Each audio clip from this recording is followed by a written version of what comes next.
Assalamualaikum warahmatullahi wabarakatuh. Bapak Ibu yang dirahmati Allah, calon-calon tamu Allah, kembali di sini Abah akan menjawab beberapa pertanyaan yang masuk ke Abah. Ini bisa menjadi pengetahuan sekaligus ilmu untuk Bapak Ibu yang akan melaksanakan ibadah haji maupun ibadah umroh. Langsung saja Abah akan membacakan. Ini ada pertanyaan dari @mgofur ya 14Ki. Pertanyaannya, bagaimana Abah untuk orang yang sakit hernia dan perlu memakai celana dalam yang diikat tanpa jahitan? Apakah diperbolehkan karena darurat? Jadi jawabannya tetap tidak boleh. Ya, itu melanggar peraturan ihram. Jadi itu melanggar larangan-larangan ihram.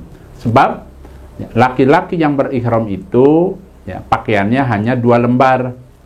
Ya, tidak boleh pakai celana dalam, walaupun celana dalamnya itu tidak berjahit, ya walaupun diikat saja itu tetap tidak boleh. Nah, adapun Abah menyarankan kalau memang sekiranya ya, bapak-bapak yang memiliki ya, keterbatasan karena sakit, diantaranya sakit hernia, Abah sarankan silahkan langsung saja memakai celana dalam yang khusus untuk hernia. Ada celana dalam kesehatan. Ya, pakai itu supaya apa? Supaya lancar. Hanya saja karena ini melanggar larangan ihram, maka ya, bagi bapak yang melanggar ini ya harus melaksanakan tadi membayar fidyah. Ya, jadi bayar fidyahnya itu adalah ada 3 pilihan.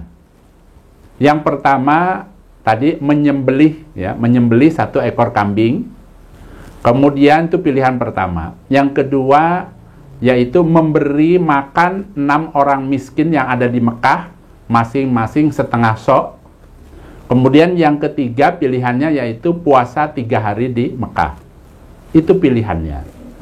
Karena apa? Karena tadi melanggar larangan ihram. Boleh tetap sah, dengan catatan tadi memang ya, dia harus melaksanakan bayar fidyah. Saya ulangi, bayar fidyahnya ya, yang pertama pilihannya yaitu ya menyembelih 1 ekor kambing. Kalau tidak sanggup bisa dengan cara memberi makan orang miskin, 6 orang miskin masing-masing setengah sok ya. Kemudian ya, kalau tidak bisa juga sebagai pilihannya yaitu puasa 3 hari di kota suci Mekah. Itu tuntunannya, dan itu tuntunan ini yang Abah jelaskan ini ada dalam Al-Quran surat Al-Baqarah ayat 196 insya Allah. Kemudian ada juga penjelasan secara detail ada dalam hadis Sahih Imam Bukhari. Jadi hadisnya sahih ya, mengenai orang yang melanggar tadi ketentuan-ketentuan pada saat berihram ya, larangan-larangan ihram. Nah, kalau Bapak Ibu ya, khususnya bapak-bapak ini karena melanggarnya karena memakai celana dalam tadi ya, berarti itulah yang harus dilakukan yaitu membayar fidyah. Itu jawabannya ya. Jadi tetap boleh, silahkan dipakai celananya, tetapi tadi harus membayar fidyah. Dan mengenai fidyah ini Bapak Ibu ya, kemarin itu ada yang bertanya mengenai memberi makan 6 orang miskin di Mekah per orangnya. Ini perkiraan ya, umpamanya 1 kotak nasi ya, berikut lauk pauknya, berikut minumnya dan sebagainya, umpamanya 20 real. Ini umpamanya 20 real, berarti kali 6. 6 kali 2, 120 real. Itu minimnya. Abah boleh enggak saya beli nasi kotaknya nih, umpamanya yang seharga 50 real. Dilebihkan lagi, boleh tidak? Boleh, silahkan. Itu lebih bagus. Ya, berarti kalau 50 real kali 6, berarti 300 real. Kalau dirupiahkan ya kurang lebih berapa? 1,5 juta apa berapa ya? 300 kali ya kurang lebih 1.300.000-an lah insya Allah. Ya, lebih baik dilebihkan saja. Ya, maksudnya makanannya itu yang kira-kira tadi ya lebihlah seperti itu. Itu minimnya ya seperti itu ya. Jadi diperkirakan kalau 6 orang itu tadi kalau kita ambil yang 20 real ya berarti kan 60 kali 2 120 real itu umpamanya. Ya, disesuaikan sajalah harganya ya dengan kemampuan Bapak Ibu ya. Kemudian yang kedua, ini ada pertanyaan dari HC Novel, @HC Novel. Assalamualaikum Abah, saya mau bertanya ya, untuk masuk rodoh ini ya, secara mandiri, apakah wajib pakai aplikasi nusuk atau bagaimana Abah? Jawabannya kalau mandiri ya memang wajib ya, wajib harus download dulu aplikasi nusuknya, kemudian ya di situ bisa mendaftar ya, daftar supaya bisa masuk ke rodoh. Hanya saja untuk pendaftaran ini ngantri, contoh misalnya mendaftar hari ini, nanti kebagiannya 3 hari yang akan datang, 4 hari yang akan datang, tergantung antriannya. Adapun bagi jamaah-jamaah umroh yang tidak mandiri ya, melalui biro travel, itu biasanya sudah termasuk ya, masuk ke rodoh itu sudah didaftarkan terlebih dahulu jauh-jauh hari ya. Jadi tinggal masuk saja, nanti pembimbingnya yang akan membimbing masuk ke rodohnya. Itu seperti itu ya. Lanjut, yang ketiga dari @Oceana. Assalamualaikum Abah, kalau sudah dipotong rambutnya, itu bagaimana rambutnya dibuang kemana Abah? Jawabannya, boleh dibuang ke tempat sampah, hanya saja ya diusahakan rambutnya itu dimasukkan dulu ke plastik ya. Umpama disatukan dengan teman-teman yang lain juga boleh. Nah, umpama ibu-ibu ya, motong rambutnya, tahallulnya di hotel, umpamanya ya bergantian, boleh. Kemudian dikumpulkan, masukkan ke plastik, masukkan ke tempat sampah ya. Tidak perlu dibawa pulang ke Indonesia seperti itu ya. Lanjut yang keempat dari @Yatim Dwi Siswari ya. Assalamualaikum Abah. Waalaikumsalam warahmatullahi wabarakatuh. Saya mau nanya, saya kerja di pabrik dan saya punya hutang. Ya, hutangnya ke pabrik. Saya tidak bilang sama anak-anak karena takut membebani anak-anak, dan tiba-tiba anak saya ya mau mengumrohkan saya. Itu bagaimana Abah? Apakah umrohnya itu sah? Ya, terima kasih Abah, mohon penjelasannya. Nah, ini Abah akan jelaskan.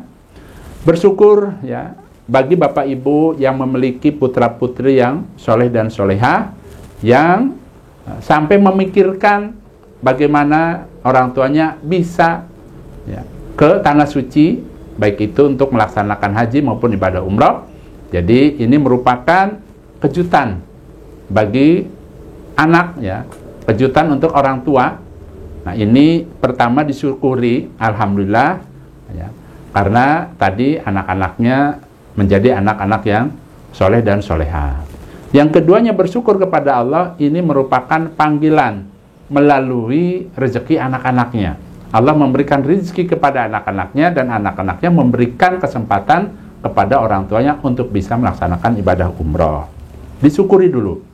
Kemudian ya, selanjutnya tadi, apakah sah umrohnya? Jawabannya sah. Selagi nanti pada saat melaksanakan ibadah umrohnya, ya Bapak dan Ibu bisa melaksanakan rukun umroh, bisa melaksanakan kewajiban-kewajiban umrohnya. Ya, jadi tidak ada hubungannya dengan hutang di pabrik. Adapun ini hanya sebagai saran saja. Ya, silahkan kalau memang punya hutang, ya lebih baik terbuka ke putra-putrinya. Ya, jangan sampai Bapak Ibu merasa berat dan lain sebagainya. Tidak apa-apa. Insya Allah anak-anak senang kalau orang tuanya itu terbuka, ya. Walaupun memang sebagai orang tua merasa mungkin segan, ya khawatir terhadap anak-anaknya, ya. Tidak ingin anak-anaknya itu ya menjadi susah dan lain sebagainya, tetapi lebih baik terbuka, itu lebih baik lagi, ya. Adapun tadi mengenai hutang-hutangnya sudah, kalau umpamanya nanti sepulang umroh kemudian dicicil, ada rezeki, ya silahkan ya. Nanti pada saat di tanah suci, perbanyaklah doa minta kepada Allah, minta rezeki yang berlimpah ruah, yang barokah, bisa melunasi hutang-hutangnya ya. Jadi tidak apa-apa, lanjutkan saja umrohnya ya. Mudah-mudahan Allah paling barokah. Lanjut dari @Sarpin Suspandi. Saya mau tanya Abah ya, haji belum, tapi umroh sudah beberapa kali, alhamdulillah. Nah, bisakah ya kalau mengumrohkan orang tua sendiri Bagaimana penjelasannya Abah? Tolong dijelaskan. Jadi maksudnya di sini ya, beliau ini ya pernah umroh berkali-kali tapi melaksanakan haji belum. Apakah bisa mengumrohkan orang tuanya? Jawabannya boleh dan bisa dengan catatan. Ya, dengan catatan kalau ingin ya mengumrohkan atau membadal umrohkan keluarganya, baik itu orang tua, saudara dan sebagainya, yang pertama ya harus pernah umroh atau pernah haji. Kalau belum pernah haji, pernah umroh juga tidak apa-apa, boleh mengumrohkan. Ya, kenapa? Karena kalau orang haji itu kan pasti melaksanakan ibadah umroh. Contoh di Indonesia itu kan umrohnya hajinya haji tamatu, melaksanakan ibadah umroh dulu baru haji. Berarti kan pernah umroh. Kemudian di lain kesempatan boleh tidak mengumrohkan keluarganya, boleh kan sudah pernah umroh pada saat hajinya.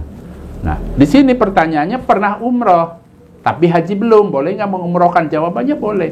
Tetapi dengan catatan orang tuanya, ini karena pertanyaan orang tuanya, pertama orang tuanya sudah meninggal, boleh dibadal umrohkan ya oleh anak-anaknya atau keluarganya atau nyuruh orang lain, itu juga boleh. Contoh, misalnya ya orang tuanya sudah meninggal, kemudian ada rezeki, ya anak-anaknya belum pernah umroh nih, kemudian bisa saja nyuruh abah tolong dong badal umrohkan bapak saya, ya kira-kira berapa untuk biaya kesananya dan lain sebagainya.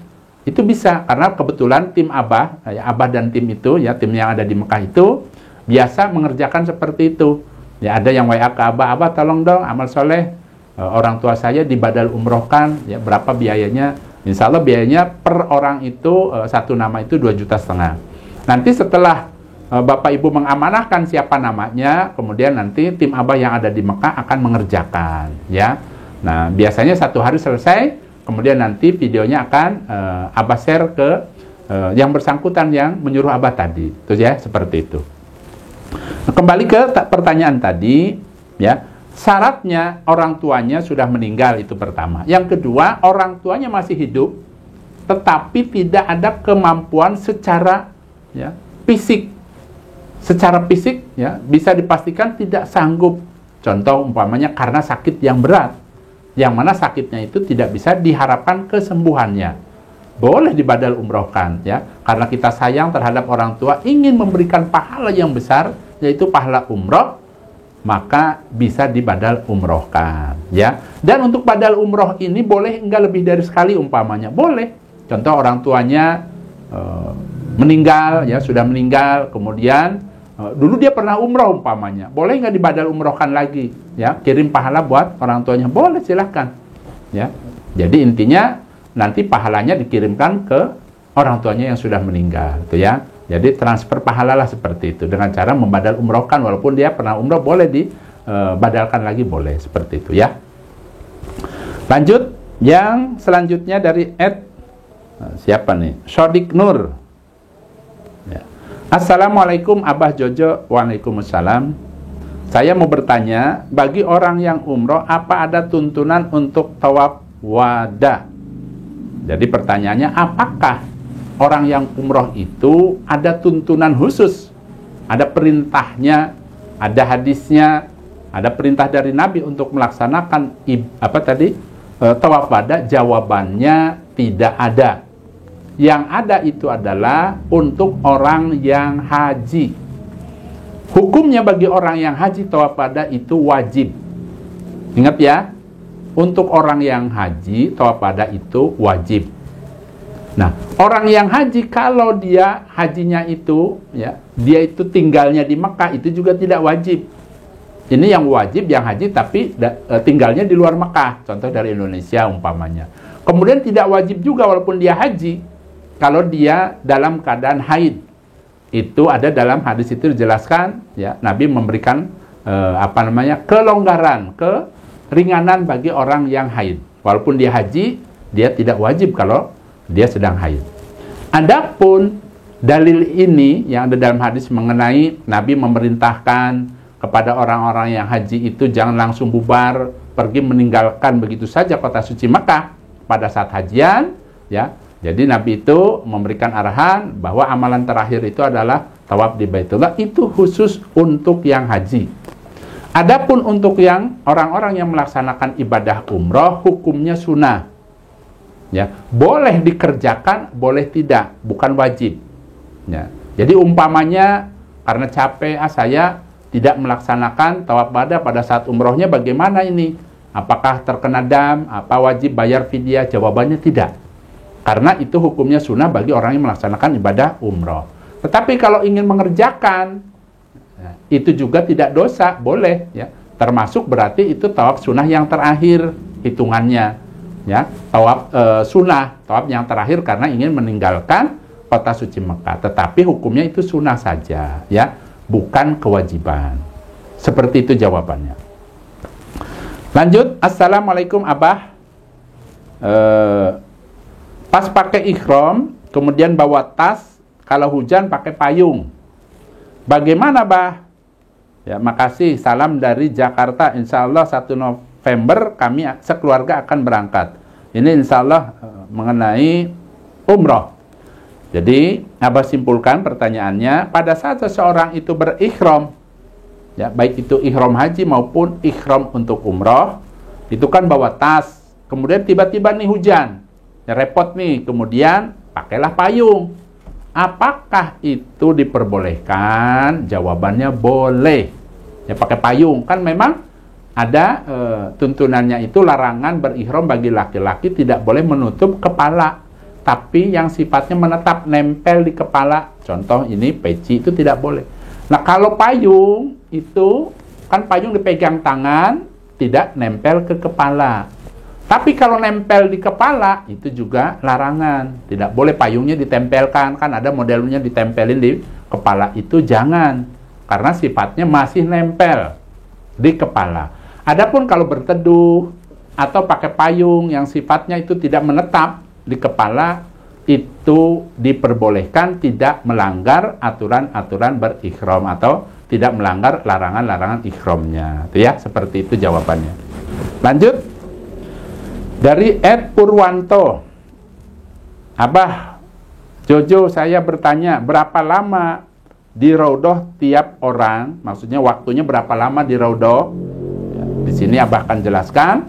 Nanti pada saat Bapak Ibu ke Madinah, insya Allah yang ikut Biro Travel itu, insya Allah biasanya akan dibimbing oleh pembimbingnya atau mutawibnya. Ya, bagi laki-laki biasanya dibimbing oleh mas mutawibnya. Kemudian yang wanita biasanya ada mbak-mbaknya yang memang dari Biro Travelnya ditugaskan untuk membimbing masuk ke Raudhah. Pertanyaannya berapa lama bisa berada di situ? Diperkirakan kurang lebih 15 menit. Kurang lebih ya, itu lama termasuknya. Bahkan baru 10 menit sudah disuruh pergi bergantian, ya. Jadi tidak bisa sampai berjam-jam. Karena ya orang lain juga kan membutuhkan tempat itu. Ya, kita juga harus supaya bisa sesingkat-singkatnya di situ, ya, kemudian juga ya bisa melakukan hal-hal yang sekiranya yang penting-penting saja. Contohnya misalnya sholat hajat di situ, ya, kemudian berdoa kepada Allah, karena itu merupakan tempat yang mustajab untuk berdoa. Ya, ada di dalam hadis sahih Imam Bukhari dijelaskan, ma baina baiti wa mimbari raudhah min riyadil jannah. Jadi antara rumahku Nabi dan mimbarku Nabi itu terdapat taman dari beberapa tamannya surga. Ya, berarti kalau orang berdoa di situ, sholat di situ, sama dengan dia sholat dan berdoa di taman surga. Insya Allah makbul Bapak Ibu doanya. Yang penting jangan sampai salah niat-niatkan karena Allah. Mudah-mudahan Allah paling manfaat dan barokah. Bagi Bapak Ibu yang masih ada unek-unek, ya, pertanyaan-pertanyaan, silahkan bisa bertanya di kolom komentar di YouTube. Ingat ya, di YouTube. Nanti Abah akan seleksi mana yang sekiranya perlu dibahas, perlu dijawab. Ya, insya Allah nanti kalau ada waktu Abah langsung secepatnya bisa menjawabnya. Itu ya. Dan Abah doakan bagi Bapak Ibu yang tahun ini akan melaksanakan ibadah umroh, semoga diberi sehat, diberikan banyak kekuatan, semoga dicukupi rezekinya, diberikan kemudahan, kelancaran dalam ibadahnya, bisa sukses meraih pahala sebanyak-banyaknya, dan mudah-mudahan umrohnya bisa menjadi umroh yang mabrur, kemudian bisa kembali lagi ke Indonesia, bisa berkumpul kembali dengan keluarga. Alhamdulillah, jazakumullahu khairan. Apa pamit Bapak Ibu? Wassalamualaikum warahmatullahi wabarakatuh.